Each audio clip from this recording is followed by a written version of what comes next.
राधे राधे। आज हम पढ़ेंगे चैप्टर मोशन का नेक्स्ट पार्ट जो है first law of motion. Laws of motion कितने होते हैं आपने पढ़ा होगा, अगर इन केस नहीं पढ़ा हो तो बता दूं। लॉज ऑफ मोशन 3 होते हैं। हमें जो जिसे हम लॉज ऑफ मोशन कहते हैं वो 3 होते हैं। पहला लॉज होता है हमका laws of motion of inertia. पहले लॉ को हम law of motion of inertia भी कहते हैं। तो before understanding the first law of motion we have to understand what is the meaning of inertia. Inertia का मीनिंग क्या है, सबसे पहले इसको समझना हमें बहुत जरूरी है। ओके, तो इनर्शिया का मीनिंग, तो सबसे पहले हमें इनर्शिया को समझना जरूरी है फर्स्ट लॉ ऑफ मोशन को समझने के लिए। इसे हम लॉ ऑफ इनर्शिया भी कह सकते हैं। तो इनर्शिया का मीनिंग होता है, अगर हम पहली डेफिनेशन देखें बेटा कि लॉ ऑफ इनर्शिया की डेफिनेशन क्या है, तो क्या लिखा है मैंने, आप इसकी स्क्रीनशॉट पहले ले।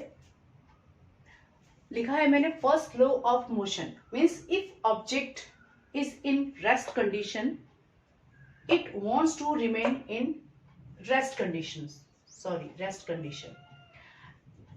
And if object, you can add it, and if an object is in moving condition it wants to remain in moving condition until unless any other force acts on it। कहने का meaning क्या है कि कोई object की tendency अपने पहले condition में रहने की जो होती है, कब तक रहेगी उसकी वो टेंडेंसी, जब तक कोई दूसरा फोर्स आके काम ना कर दे उस पर, तब तो उससे पहले ही पोजीशन में रहना चाहता है। इसी को हम बोलते हैं इनर्शिया, या हम इसको, इस डेफिनेशन को हम इस तरह से बोल सकते हैं, लॉ ऑफ इनर्शिया या first law of motion. If an object is in rest condition it wants to remain in rest condition.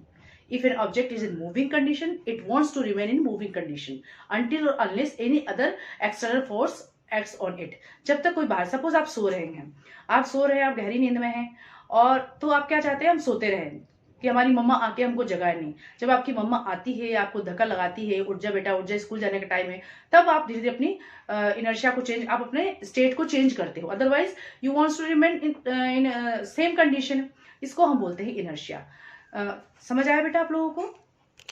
तो कोई भी ऑब्जेक्ट अगर पहली पोजीशन में बनी रहे, चाहे हम ये नहीं कहेंगे कि वो रेस्ट में ही रहे, वो मूविंग कंडीशन में है, तो what it wants, really it wants to remain in moving condition. वो मूविंग में ही रहना चाहती है। एक बस है चलती हुई, बस चलती रहना चाहती है, ठीक है। कोई बड़ा स्टोन है, चट्टान है, वो वहां है तो वो वहीं रहना चाहता है जब तक कि भूकंप ना आ जाए। चट्टान, चाहे हम पर्वत बोलेंगे, माउंटेन्स बोलेंगे, वो वहीं रहते हैं। तो इनकी इनर्शिया क्या है, लॉ ऑफ इनर्शिया क्या है, इनकी टेंडेंसी है कि वो उसी पोजीशन में बने रहते हैं। चेंज कब करते हैं ये पोजीशन, जब भूकंप, अर्थक्वेक आता है। तो इस तरह से एक्सटर्नल फोर्स जब काम करता है तब उस टेंडेंसी को ऑब्जेक्ट चेंज करता है, अदरवाइज वो सेम रहता है। तो हम बोलेंगे इनर्शिया का मतलब वो टेंडेंसी जो उसको फर्स्ट स्टेट में ही रखे। वो स्टेट मोशन भी हो सकता है, वो स्टेट आपकी रेस्ट भी हो सकती है, स्टेशनरी पोजीशन भी होती है, ठीक है। तो अब हम आगे बढ़ते हैं। राधे राधे। आज हम पढ़ेंगे चैप्टर मोशन का नेक्स्ट पार्ट जो है first law of motion. Laws of motion कितने होते हैं आपने पढ़ा होगा, अगर इन केस नहीं पढ़ा हो तो बता दूं। लॉज ऑफ मोशन 3 होते हैं। हमें जो जिसे हम लॉज ऑफ मोशन कहते हैं वो 3 होते हैं। पहला लॉज होता है हमका laws of motion of inertia. पहले लॉ को हम law of motion of inertia भी कहते हैं। तो before understanding the first law of motion we have to understand what is the meaning of inertia. Inertia का मीनिंग क्या है, सबसे पहले इसको समझना हमें बहुत जरूरी है। ओके, तो इनर्शिया का मीनिंग, तो सबसे पहले हमें इनर्शिया को समझना जरूरी है फर्स्ट लॉ ऑफ मोशन को समझने के लिए। इसे हम लॉ ऑफ इनर्शिया भी कह सकते हैं। तो इनर्शिया का मीनिंग होता है, अगर हम पहली डेफिनेशन देखें बेटा कि लॉ ऑफ इनर्शिया की डेफिनेशन क्या है, तो क्या लिखा है मैंने, आप इसकी स्क्रीनशॉट पहले ले। लिखा है मैंने, first law of motion means if object is in rest condition it wants to remain in rest conditions, rest condition. And if object, you can add it, and if an object is in moving condition it wants to remain in moving condition until unless any other force acts on it। कहने का meaning क्या है कि कोई object की tendency अपने पहले condition में रहने की जो होती है, कब तक रहेगी उसकी वो टेंडेंसी, जब तक कोई दूसरा फोर्स आके काम ना कर दे उस पर, तब तो उससे पहले ही पोजीशन में रहना चाहता है। इसी को हम बोलते हैं इनर्शिया, या हम इसको, इस डेफिनेशन को हम इस तरह से बोल सकते हैं, लॉ ऑफ इनर्शिया या first law of motion. If an object is in rest condition it wants to remain in rest condition. If an object is in moving condition, it wants to remain in moving condition until or unless any other external force acts on it. जब तक कोई बाहर, suppose आप सो रहे हैं, आप गहरी नींद में हैं, और तो आप क्या चाहते हैं, हम सोते रहें कि हमारी मम्मा आके हमको जगाए नहीं। जब आपकी मम्मा आती है, आपको धक्का लगाती है, उठ जा बेटा उठ जा, स्कूल जाने का टाइम है, तब आप धीरे धीरे अपनी इनर्शिया को चेंज, आप अपने स्टेट को चेंज करते हो। Otherwise you wants to remain in same condition. इसको हम बोलते हैं इनर्शिया। समझ आया बेटा आप लोगों को? तो कोई भी ऑब्जेक्ट अगर पहली पोजीशन में बनी रहे, चाहे हम ये नहीं कहेंगे कि वो रेस्ट में ही रहे, वो मूविंग कंडीशन में है, तो what it wants, really it wants to remain in moving condition. वो मूविंग में ही रहना चाहती है। एक बस है चलती हुई, बस चलती रहना चाहती है, ठीक है। कोई बड़ा स्टोन है, चट्टान है, वो वहां है तो वो वहीं रहना चाहता है जब तक कि भूकंप ना आ जाए। चट्टान, चाहे हम पर्वत बोलेंगे, माउंटेन्स बोलेंगे, वो वहीं रहते हैं। तो इनकी इनर्शिया क्या है, लो ऑफ इनर्शिया क्या है, इनकी टेंडेंसी है कि वो उसी पोजीशन में बने रहते हैं। चेंज कब करते हैं ये पोजीशन, जब भूकंप, अर्थक्वेक आता है। तो इस तरह से एक्सटर्नल फोर्स जब काम करता है तब उस टेंडेंसी को ऑब्जेक्ट चेंज करता है, अदरवाइज वो सेम रहता है। तो हम बोलेंगे इनर्शिया का मतलब वो टेंडेंसी जो उसको फर्स्ट स्टेट में ही रखे। वो स्टेट मोशन भी हो सकता है, वो स्टेट आपकी रेस्ट भी हो सकती है, स्टेशनरी पोजीशन भी होती है, ठीक है। तो अब हम आगे बढ़ते हैं। इस पॉट को मैंने भर रखा है, किससे भरा हुआ, मिट्टी से। This one is okay, and second one is this one, coconut hair oil. बेटा मैं नेचुरल सारी चीजें, घर की चीजें यूज कर रही हूँ आपको पढ़ाने के लिए, ताकि आप अच्छे से आपको समझ में आ जाए, ओके, और आप भी किसी को समझा सकें, कॉस्टली ना हो। और थर्ड मैंने हाथ में लिया है आपका ये बच्चे डॉल का कैप है, ठीक है। तो अब हम पूछेंगे आपसे, बेटा इसमें इनर्शिया किसका ज्यादा रहेगा? अगर ये तीनों चीजों को मैं टेबल पे या कहीं रख दूं तो सबसे ज्यादा इनर्शिया किसका रहेगा, बता सकते हैं?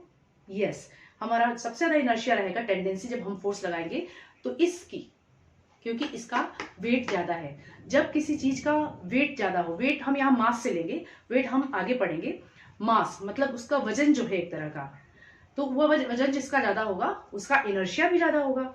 तो ये जब तक में हम तीनों में से हिलाएंगे तो सबसे पहले हम किसको इजीली हिला देंगे, इसको। इनर्शिया इसमें भी है, ऐसा नहीं कहेंगे हम इसमें इनर्शिया नहीं है, इन तीनों में अपनी अपनी इनर्शिया है। इसमें भी इनर्शिया है, ये भी रुकना चाहती है, इसमें भी इनर्शिया, ये भी रुकना चाहता है, ये पॉट है ये भी रुकना चाहता है, ये तीनों चीजें रुकी रहना चाहती है। लेकिन जैसे ही मैं इसमें फोर्स लगाऊंगी तो ये अपना डायरेक्शन, ये चाहे स्पीड चेंज कर देगी, ये भी चेंज कर देगी और ये भी चेंज कर देगा। तो कहने का मतलब ये है कि इनर्शिया अपनी फर्स्ट कंडीशन को मेंटेन कर रही है। अब सपोज में चलती हुई ट्रेन है, चलती हुई ट्रेन जब कंटिन्यू चल रही है तो क्या आप जाके उसको रोक सकते हो, बताओ? नहीं रोक सकते हो ना। चलती ट्रेन को कैसे रोक सकते हो, नहीं रोक सकते हो, क्योंकि उसकी टेंडेंसी है कि मुझे चलना है, मुझे कंटिन्यू चलना है, जब तक कि मुझ पर ड्राइवर फोर्स ना लगाए कि इस स्टेशन पर रुकना है। मैं चलता और ड्राइवर सो गया, भूल गया, उसको उतरना, उसको रुकना था दिल्ली और वो भूल गया, वो चला गया आंध्रा, नींद में आ गया, तो टेंडेंसी का ट्रेन की क्या रहेगी, चलने की। तो ये उसका इनर्शिया हो गया। क्या हुआ, ट्रेन की टेंडेंसी मोशन में रहने की। कब रुकेगा, कब अपनी पोजीशन चेंज करेगा, जब बाहर से कोई एक्सटर्नल फोर्स लगे, ठीक है। अच्छा, तो कुछ और एग्जांपल्स लेती हूँ। जैसे मैं आपको बोल दिया, ट्रेन का एग्जांपल बोल दिया। सपोज कोई शिप खड़ी है सी शोर पे, आपकी जो हम बोलेंगे जो शिप खड़ी सी शोर पे समुद्र के किनारे, और आप चाहते हो कि वो चले जाए, तो आपने हल्का सा, वो कब तक नहीं चलेगी, वो जब तक नहीं चलेगी जब तक उसकी टेंडेंसी क्या है, रुके रहने की। किसकी टेंडेंसी है, रुके रहने की। तो इसका हम बोलेंगे इनर्शिया कैसा हो गया, इनर्शिया ऑफ रेस्ट। तो हम इनर्शिया को 3 पार्ट्स में डिवाइड कर सकते हैं। 3 पार्ट्स को कैसे divide, so there are 3 kind of inertia. First kind of inertia is inertia of rest, second one is inertia of motion, and third one is inertia of direction. ये 3 तरह की inertia है। इसका मीनिंग समझ में आ गया होगा। मतलब अगर कोई ऑब्जेक्ट रुका हुआ है, टेंडेंसी है, तो उसकी रुकने की ही टेंडेंसी है, वो हिलना नहीं चाहता है। अगर कोई ऑब्जेक्ट मोशन में है तो उसकी टेंडेंसी मोशन में रहने की है, यूनिफॉर्म मोशन में, जैसे जिस मोशन में जा रहा है वो, उसकी टेंडेंसी वही है, वो नहीं चाहता रुकना। आप कुछ भी बोलो, कुछ भी मंत्र पढ़ो, कुछ भी पढ़ो, लेकिन वो चाहता नहीं कि मैं रुकूं, ठीक है। तो उसको बोलेंगे हम इनर्शिया ऑफ मोशन। और एक है इनर्शिया ऑफ डायरेक्शन, कि अगर कोई ऑब्जेक्ट घूम रही है राउंड शेप में, तो इसकी इनर्शिया रहेगी राउंड राउंड राउंड राउंड घूमने की, मतलब इसकी टेंडेंसी डायरेक्शन के अकॉर्डिंग। और ये डायरेक्शन कब चेंज करेगा, तभी जब फोर्स अप्लाइड हो। इन तीनों इनर्शिया में ऑब्जेक्ट अपना पोजीशन, अपने स्टेट ऑफ मोशन को चेंज नहीं कर सकता जब तक कि उस पर एक्सटर्नल फोर्स अप्लाइड ना हो। इसको एक और एग्जांपल से समझेंगे। आई होप आपको समझ में आ रहा होगा। आई होप आपको समझ में आ रहा होगा। जैसे कि सब बॉल है, आपने बॉल को देखा है। बॉल क्या करती है, जब हम बॉल फेंकते हैं तो बॉल चलना स्टार्ट करती है। तो उसकी टेंडेंसी क्या होती है, मोशन में, इनर्शिया ऑफ मोशन, वो चल रहा है। लेकिन थोड़ी देर बाद आप देखते हैं कि वो रुक जाता है। लेकिन उसको रुकने की इच्छा नहीं, बॉल को चलने की इच्छा है। लेकिन उस पर एक फोर्स लग जाता है, जिसके कारण वो बॉल धीरे धीरे जा करके रुक जाती है।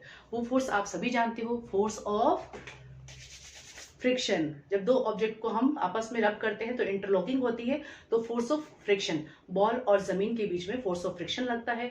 वो एक्सटर्नल फोर्स है जो उसको धीरे धीरे रोक देती है। तो ओवर हम कहेंगे तो क्या होगा फर्स्ट लॉ ऑफ मोशन बेटा, मैंने बहुत अच्छे से समझा दिए। आई होप आपको पूरी अच्छे से क्लियर हुआ। डेफिनेशन हम इजी वे में लिखेंगे, हमें रटने की जरूरत नहीं है। तो first law of motion is also known as law of inertia. Define कैसे करेंगे, if an object is in rest condition it wants to remain in rest condition. If an object in motion condition, it wants to remain in motion condition until or unless any other external force applied on it. I hope it is clear to everyone. और इस पे बहुत सारे questions होते हैं, हम बोलेंगे इसको रीजनिंग क्वेश्चंस बहुत सारे यहाँ पुटअप किए जाते हैं, आपके एग्जाम में पूछे जाएंगे इसी पर, ये ऐसा क्यों होता है, ऐसे करने पर ये क्यों होता है। तो इन सभी को हम क्वेश्चंस को हम अभी डिस्क्राइब करेंगे, डिस्कस करूंगी मैं आप लोगों के साथ। आपको अच्छा लग रहा होगा ना तो लाइक और शेयर जरूर कर देना आप लोग, ताकि मैं आगे मोटिवेट रहूं और आगे वीडियो भी बनाऊं आप लोगों के लिए।